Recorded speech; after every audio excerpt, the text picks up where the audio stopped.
바울은 하나님의 사랑이 나타난 복음의 본질적인 내용을 소개하고 있어요. 모든 사람은 원하는 것이 자신의 인생을 걸어도 되는 사람, 신뢰할 수 있는 사람, 함께 걸을 수 있는 사람을 발견하기를 원합니다. 또 그런 신뢰한 사람과 함께 할 때 기쁨이 있죠. 또 즐거움이 있죠. 그런데 오늘 성경은 이렇게 시작합니다. 15절의 말씀에 보면은 미쁘다 이렇게 시작해요. 우리 15절 말씀 함께 읽도록 하겠습니다. 미쁘다 모든 사람이 받을 만한 이 말이요 그리스도 예수께서 죄인을 구원하시려고 세상에 임하셨다 하였도다. 죄인 중에 내가 괴순이라. 아멘. 여기서 미쁘다라고 했는데 미쁘다라는 뜻이 어떤 얘기입니까? 미쁘다라는 말은 믿을만하다, 신뢰할 만하다라는 것이. 여러분 자기 인생을 걸 만큼 신뢰할 만하다. 무엇이요? 미쁘다 모든 사람이 받을 만한 이 말이요. 그 다음에 어떻게 돼 있어요? 그리스도 예수께서 죄인을 구원하시려고 세상에 임하셨다 하였도다. 우리 성탄을 기다리고 있는데 예수의 오심이 믿을 만하고 신뢰할 만한 것이다. 내 인생에 있어서 예수께서 오심이 내 인생에 있어서 가장 믿을 만한 일이다. 내 삶을 의탁할 수 있는 일이다라고 사도는 고백하고 있는 것입니다. 여러분, 우리에게 있어서 우리 인생의 최고의 발견이 그리스도 예수께서 이 땅에 오셔갖고 그 주님이 내 마음에 찾아오는 것이 가장 신뢰할 만한 일이 되시는 저와 여러분이 되시기를 주의 이름으로 축복합니다. 오늘 본문은 그러면은 이렇게 하나님의 영광의 복음, 그 기쁨의 내용이 예수께서 오심인데 이 예수께서 오심으로 말미암아서 사도에게 어떠한 변화가 있었는가? 오늘 다시 한번 우리 15절 말씀 함께 읽도록 하겠습니다. 미쁘다 모든 사람이 받을 만한 이 말이요 그리스도 예수께서 죄인을 구원하시려고 세상에 임하셨다 하였도다. 죄인 중에 내가 괴순이라. 첫 번째로는 죄인 중에 내가 괴수다라고 사도 바울이 고백하고 있습니다. 이게 어떤 얘기입니까? 복음은 세상은요 좋은 사람들이 모이면 좋은 조직이 된다고 그렇게 말합니다. 그리고 그런 말도 있습니다. 인사가 만사다. 그러니까 좋은 사람을 좋은 곳에 배치하는 것, 그게 전혀 부정되지는 않습니다. 그게 맞는 얘기지요. 그런데 중요한 것은 근원적으로 그런 질문을 해봐야 되는 것이죠. 우리는 과연 좋은 사람들인가? 우리가 좋은 사람들이어서 하나님께서 우리를 부르셨는가? 오늘 본문이 가르쳐주는 것은 우리는요 누구였다고 이야기합니까? 죄인이었다라고 말합니다. 다만 우리는 어떤 사람입니까? 용서받은 죄인일 뿐이에요. 여전히 우리는 죄인입니다. 복음은 죄인들을 위해서 예수께서 이 세상에 오셨다라고 말하고 있습니다. 여러분 교회는 좋은 사람들을 모아도 부족할 텐데 교회는 누가 모인 모임이에요? 죄인들이 모인 모임입니다. 그래서 어떤 면에서 여러분 교회는 덕을 나타내고 사랑을 전하고 공의가 있는 곳이 교회가 됩니다. 그럼에도 불구하고 그렇지 않을 때 우리는 어떤 생각을 해야 되는가? 와 우리 교회는 왜 이런가? 이런 생각을 하는 게 아니라 그렇지 이 세상에 지상에 있는 교회 이 교회 안에 아롱이 다롱이 이렇게 저렇게 여러 모양의 사람이 있는 게 당연한 것이죠. 왜요? 교회는 의인이 모이는 곳이니까요. 죄인들이 모이십니다. 다만 우리는 어때요? 용서받은 죄인입니다. 그래서 사도가 그 얘기를 하는 거예요. 그러니까 이 땅에 오신 예수께서 오심의 그 복음이 내 인생에 가장 신뢰할 만한 일인데 그 신뢰할 만한 그리스도 예수께서 오심으로 말미암아서 바울 사도의 태도가 바뀌었습니다. 복음은 우리의 신앙에 있어서 태도를 바꿔요. 어떻게 해요? 내가 진짜 죄인이구나. 그것을 수긍하게 만듭니다. 여러분 예수 그리스도의 복음을 인격적으로 경험하기 전에는요 모든 사람은 죄인으로 태어난다. 그러니까 어릴 때부터 계속해서 교회를 다녔기 때문에 이 수도 없이 들었어요. 그래서 그게 당연해요. 아 그래 우리 모두 죄인이지. 그러면 그 죄를 해결하려면 어떻게 해야 됩니까? 예수 만나야지. 이게 공식적으로 다 나와요. 그런데 그것이 내 심령에 깊이 받아들여지는 것은 조금 다른 얘기예요. 저 같은 경우에도 어릴 때부터 교회를 다녔기 때문에 이 내용들이 너무 익숙하죠. 특별한 감동이 없어요. 그렇지, 우리 다 죄인이지. 그러나 제 마음 깊은 곳에 한 가지 이런 거예요. 입술 밖으로는 꺼내진 않지만은 그래도 우리 친구들은 주일학교 때 9시 주일학교 예배만 드리고 다 집에 가지만은 나는 주일 새벽에도 나오고 9시 주일학교도 나오고 나는 11시 예배도 드리고 중학교 때부터는 성가대도 하고 거기만 멈춘 게 아니라 주일 저녁 예배도 드리고 제가 한 번은 부흥회 때 맨 앞에 앉았습니다. 그래서 강사 목사님한테 칭찬을 받았어요. 제 어렸을 때 별명 그 강사 목사님 중에 아멘쟁이. 맨 앞에서 아멘을 가장 크게 했대요. 그러니까요, 이 어린 마음에 이런 마음이 있는 거예요. 그러니까 공식적으로 배운 것이 죄인이라니까. 그러니까 뭐 의인이라고 말을 안 해요. 근데 마음 한구석에는 뭐가 있냐면 그래도 내가 강사 목사님한테 아멘쟁이 칭찬도 받았는데 내가 특별 새벽기도 결석하지 않고 장학금 표창장도 받았는데 그래도 남들은 몰라줘도 내가 김장을 할 때 말이요 새벽부터 나와가지고 남들은 몰라주지만은 저 화단 아무도 돌보지 않아도 밭도 메고 그랬는데 여러분, 인간의 죄라는 것은요 굉장히 치밀하고요 그리고 굉장히 뼛속 깊이 들어와 있습니다. 그러니까 뭘 자꾸 우리한테 죄는 이야기하냐면 그래도 하나님의 은혜가 맞고 그러면서 속으로 어떤 말이 있냐면 그래도 네가 거기서 있었으니까 교회가 여기까지 왔지. 솔직히 말해서 안 그러냐? 그게 죄의 특징이에요. 철저하게 하나님 앞에서 내가 죄인임을 인정하는 아주 양심의 가장 언저리에는 그래도 목사님이야 뭐 오신 지 얼마 안 돼서 그렇지만은 내 평생을 내가 야림교회 마당을 쓸었습니다. 근데 제가 아무것도 아니라고요? 죄된 본성은 어떻게든 우리의 의를 드러나길 원해요. 그래서 이제 세상에서 하는 얘기 있잖아요. 숟가락을 자꾸 얹어요. 복음을 부인하는 거 아니에요. 복음을 인정해요. 그리스도 예수께서 십자가에서 우리의 모든 죄를 해결했습니다. 인정해요. 그래 인정하면서 거기다가 자기 숟가락을 이렇게 살짝 얹어요. 그래도 숟가락 정도는 얹을 수 있잖아요. 그런데 여러분, 사도가 어떻습니까? 사도가 어떤 얘기를 하냐면은 죄인 중에 내가 괴수다. 성경에서 말하고 있는 하나님의 복음, 하나님의 영광의 빛을 경험한 사람들의 증언은 너무나 달라요. 바른 복음의 은혜는 우리가 우리 자신을 바르게 보게 해요. 예수 그리스도의 말씀의 빛에 비추어서 우리를 보게 해요. 그걸 받아들이게 해요. 바른 복음이 중요한 이유가 바로 여기 있어요. 하나님의 하나님 되심을 경험하고 하나님의 영광을 알아야 될 이유가 여기 있는 거예요. 그래서 여러분, 구약에서도 그렇습니다. 이사야 선지자가 어땠습니까? 이사야 6장 5절에 보면은 이사야 선지자가 이렇게 말해요. 하나님을 그가 만난 것입니다. 하나님의 영광의 빛을 그가 경험을 했어요. 그러면서 그의 고백입니다. 이사야 6장 5절 우리 함께 읽도록 하겠습니다.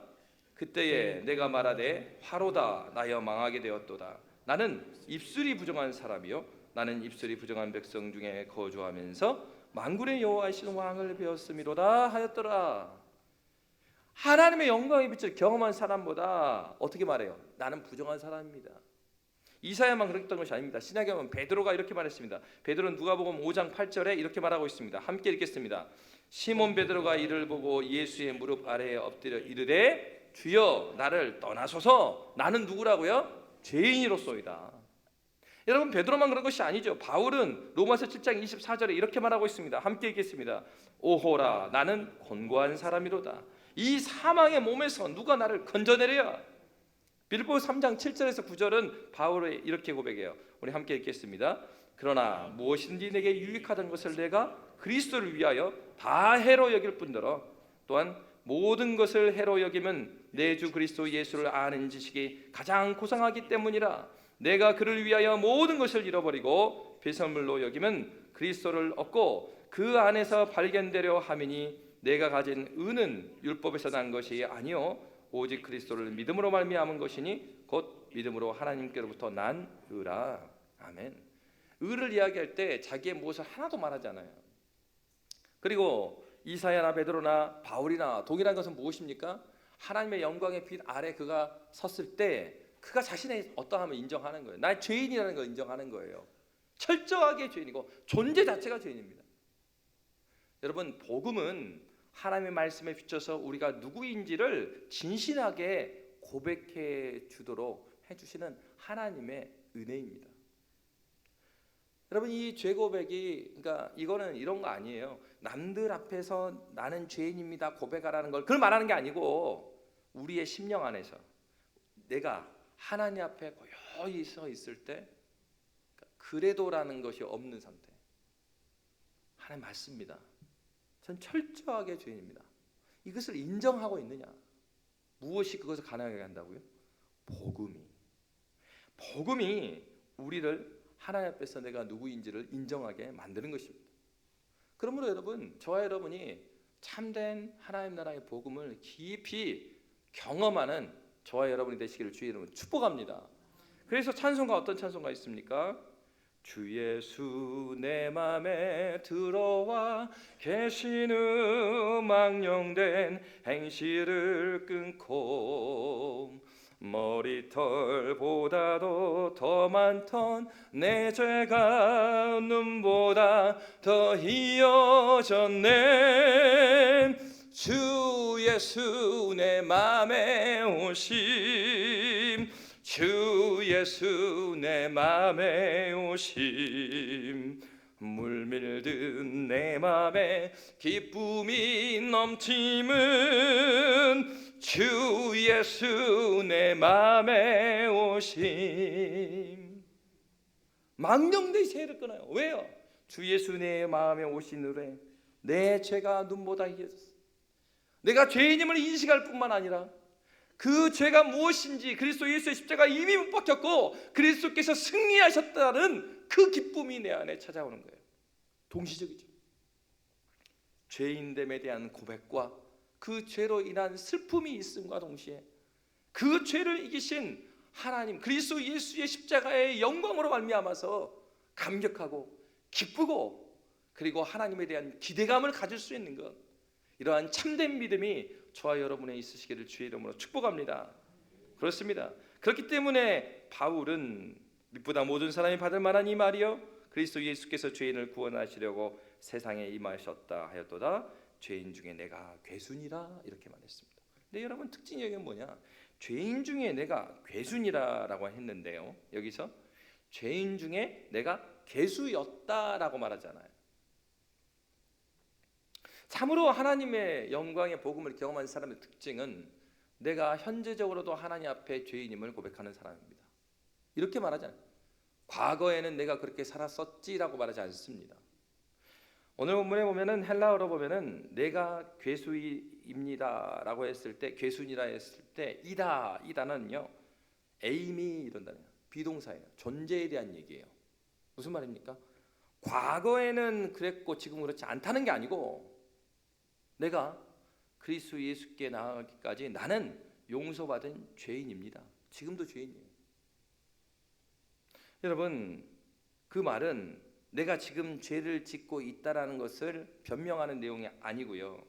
나는 구원받은 죄인인데 나는 여전히 주의 은혜로 구원받았기 때문에 내가 어떠한 섬김을 하고 내가 어떻게 하나님 나라를 향하여서 기여한 것처럼 보이나 그것은 기여하는 것이 아니고 나는 여전히 무자격자입니다. 나는 하나님의 은혜로 말미암아서 그 은혜의 충만함 때문에 섬기지 아니할 수가 없습니다. 거꾸로 가지 않죠. 무엇인가를 내가 섬겨서 그 존재가 되는 것이 아니지요. 그리스도 예수의 십자가 보혈 때문에 우리는 하나님 나라 백성이 된 것입니다. 이거를 뒤바꿔버리면 안 돼요. 중세의 카톨릭이 왜 타락했습니까? 바꿔버린 거예요. 인간이 열심히 노력하면 연옥에 빠져있는 그의 조상들도 천국으로 이끌 수 있겠다는 교리적인 이 삐뚤어진 교리를 가르쳐요. 그래서 오늘날도 그런 이단들도 많고요. 역사적으로 이미 그 아르미니스주의, 역사적으로 인간의 노력에 의해서 구원을 성취하라는 것은 교회 회의를 통해서 이단으로 판명이 났어요. 그러나 반복해서 이 죄는 우리에게 설득을 합니다. 야, 네가 구원받으려면 이것도 해야 되고 저것도 해야 되고 저것도 해야지. 순서가 바뀌었어요. 여러분이 주님의 몸된 교회를 섬기는 이유는 무엇입니까? 구원받기 위해서 여러분 봉사하고, 구원받기 위해서 헌금하고, 구원받기 위해서 예배 나오고 그렇게 하는 거예요. 하나님의 은혜로 말미암아 구원받았기 때문에 주님의 몸된 교회를, 주님이 사랑하는 그 교회를 내가 사랑하지 않을 수가 없는 거예요. 하나님의 은혜 때문에 내가 섬겨나가는 거예요. 여러분 새벽부터 나와갖고 김장하고 얼마나 힘듭니까? 작년에도 보니까 봉사부장으로 섬겨줬던 우리 모 장로님 광고를 다 하셨어요. 9시에 모입니다. 그래서 저도 9시에 나갔죠.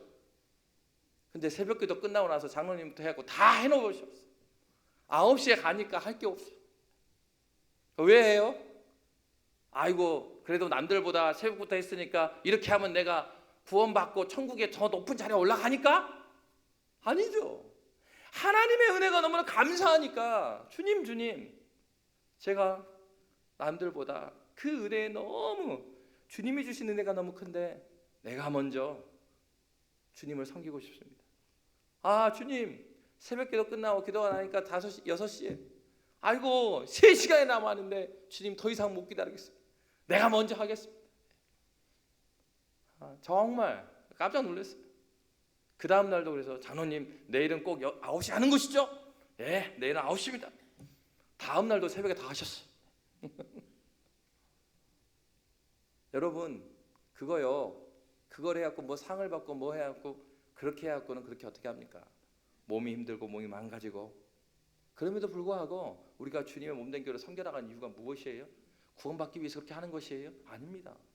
하나님의 은혜가 너무나 크기 때문에. 내가 이렇게 섬기는 것에 비하면 하나님의 은혜라는 건 말할 수 없이 큰 거죠. 그러니까 그렇잖아요. 나는 아무것도 아닙니다. 그런 고백이 나오는 것이죠. 여러분 그렇습니다. 복음은 우리로 하여금 이러한 새로운 관점과 새로운 고백이 가능하게 만들어지고 새로운 헌신과 섬김이 가능하도록 그리스도 예수께서 저와 여러분의 주인 되심을 고백하시길 바랍니다. 주님의 은혜가 바른 것이죠. 둘째로는 주님께서 그렇게 이 땅에 오셔서 죄인 중에 내가 괴수다라는 그런 고백을 하셔서 그렇게 하신 목적이 무엇인가? 우리 15, 16절 말씀 우리 함께 읽도록 하겠습니다. 미쁘다 모든 사람이 받을 만한 이 말이여 그리스도 예수께서 죄인을 구하시려고 세상에 임하셨다 하였도다. 죄인 중에 내가 괴순이라.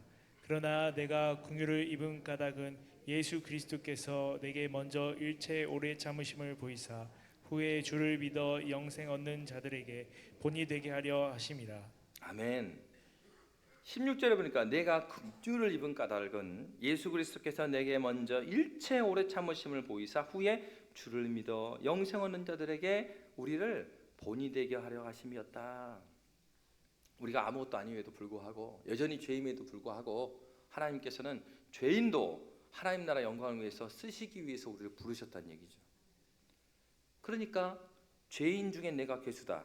사실 바울의 말은 정확한 말이었습니다. 왜 그렇습니까? 이 부활하신 예수를 바울이야말로 부활하신 예수 증거자들을 잡아 죽인 사람들이었거든요. 그러니까 바울 자체를 딱 보면은 사람들이 거기에 큰 도전을 받는 거예요. 왜요? 옛날에 저 사람은 사울이었던 거 알거든요. 예수 전하는 사람 잡아 죽인 사람인 줄 알거든요. 오늘날도 여러분 그런 간증이 있지 않습니까? 이 양림동에도 이 광주에서 최초의 장로로 세움받았던 최흥종 목사님, 최영종으로 부모님이 이름을 주었죠. 그런데 시대에 비관하면서 그가 싸움꾼 최망치로, 싸움꾼이에요. 싸움꾼, 깡패가 된 거, 깡패가. 근데 유진별 선교사님과 선교사님들이 이 땅에 오시면서 기웃기웃하다가 그가 예수를 만나죠. 그러면서 그의 이름을 어떻게 바꿉니까? 최흥종이다. 주님의 흥하심으로 내가 흥할 것이고 주님과 함께 할 것이다. 그 이름을 바꾸죠. 그리고 전혀 다른 인생을 살아갔습니다. 그러니까 어때요? 봐봐. 최망치가 예수를 믿는데요, 예수를. 말이 돼? 와, 뭔 일일까? 우리가 하나님 앞에서 참으로 하나님의 영광을 아는 복음을 만나서 변화되는 그 일 자체가 하나님 나라의 큰 일을 하게 되는데, 어떤 일이요? 수많은 주님을 알지 못하는 자들이, 그의 죄인된 삶을 아는 자들이 저런 일이 가능하구나, 하나님의 복음에 능력이 있구나, 그렇게 해서 우리가 아직도 주님을 알지 못하는 자들의 모본이 되게 하시고 본이 되게 하시고 있어요. 무슨 말입니까?